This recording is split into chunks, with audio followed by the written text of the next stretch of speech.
This is our new low profile, super modular, but low profile roof rack. And you can just see, I can tell you this, there's a lot of roof racks out there. There's a lot of choices to choose from. Not only that, but there's other people say, oh, your roof rack looks like this company's and it looks like this company's.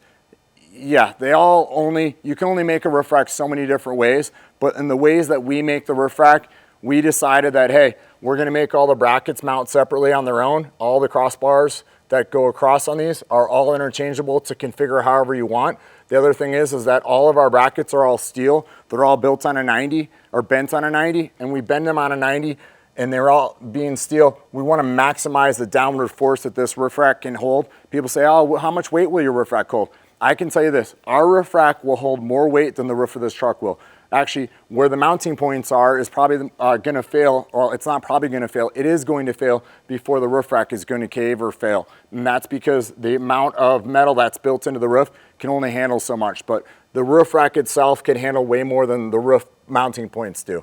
And you can just see how slim our roof rack is along the side here and how tight it is. What we're trying to do is we're trying to match the angle of the roof to the visor to get the air to go up and over the vehicle. And then on the side, when the air comes around the side of it, we're trying to maximize the amount of airflow that goes around the roof rack instead of getting up underneath it. So you can just see how tight the gap is on the side, all the way down the side.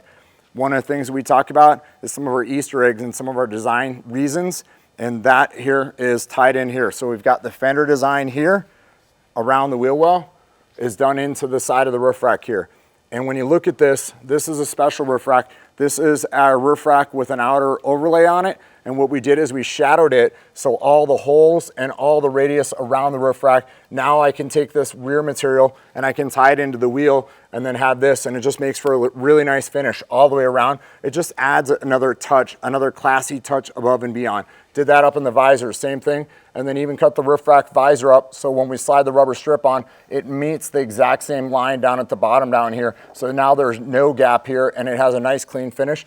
And yeah, maybe a little bit of air will get underneath the corner, but we don't have the big cutoff corners like some of the roof racks have that the air can get up under there and then get up into the crossbars, create turbulence, noise, and stuff like that. We just want to keep this thing as tight to the roof as possible, all the way from front to back.